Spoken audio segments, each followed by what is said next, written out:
Honda Click 150 version 2 100k build part 1. Ayan guys, sisimulan na natin tong nabili kong bagong Honda Click. Papagandahin natin to at magugulat kayo kung ano magiging kakalabasan nito. Ngayon, sisimulan na natin sa harapan. Ayan G, napakaganda ng engine support na nilagay dyan. Tignan nyo, magugulat talaga kayo kung ano ikakabit natin. Tinatanggal na nga pala yung gulong.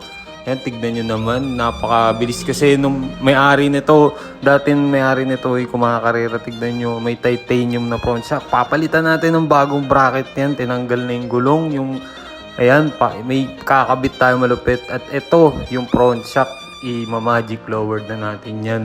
Tignan nyo naman, papalitan natin ng magandang play yan. Ay, play. Wala nang play yan, gagawin natin parang road bike. Static na yan, tignan nyo. Uy, wag mo na may pukpok yung shock, gagasgasan eh. Ayan G, napakalupit na mekaniko na yan. Kinabit na ulit, tignan mo, pantay na pantay, pati yung fender, wala man lang galos, diba? Ayan, kinabit na, nagulat ako, nilagay agad ni kuya, naka 17 tayo G kasi maangas, diba? Ayan, napakaangas, tignan. Oh, air suspension nga pala yan guys, na-adjust yan kung saan nyo gusto, kung pwede nyo itaas, pwede nyo ibaba. Ito nga pala guys, pinapender treatment na din natin yan. Siyempre sa sayad yan, 17. Ayan no, 0-0 ang tama niyan. Ewan ko na lang kung may tama ka pa. Tignan nyo guys, pinaharness ko nga pala yung battery. Ang ganda talaga ng motor na to pag natapos na. Pero papalitan din nyo sa likod, siyempre para pantay. Ano, sa harap lang 17. Hindi naman ako kengkoy eh. Ayan G, napakaganda ng kulay combination na nilagay ko. Kakabit na ni bossing ni Whitebeard. Ayan, ginamitan na yan ng special tools kasi nga mahirap ipasok yung ganyan. Ayan, kinabit na ulit lahat. Napakaganda ng kakalabasan nito G. Pag nakita mo ako nagsasabi sa'yo, hindi mo na makikilala yung motor ko kasi napakaganda na eh. Diba? Wala ka na masabi. Ayan, kinabit na lahat yan.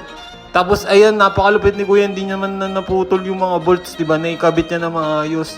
Ito guys, hini-heat gun nga pala yan kasi tumatama na yung tepalodo kaysa butasin, di ba? At eto na, dito na dumiin, dito na ako gumastos ng sobrang laki. Kasi tignan nyo naman parang dinaanan ng Tiger, tinapon ko na.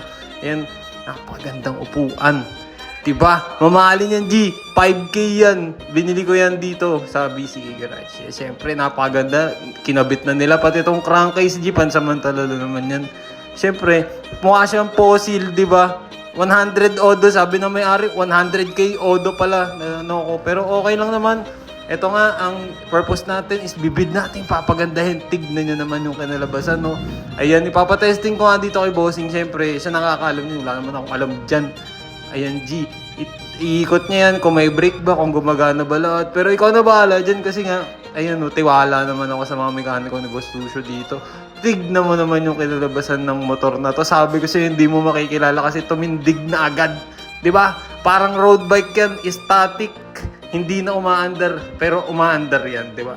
Napakagandang upuan, mamahalin yan. Nakala mo, tignan mo ang pogi ko naman, bagay ba sa akin? Click. Tingnan nyo, huwag nyo tawa ng mga video kung mga ayosib kayo.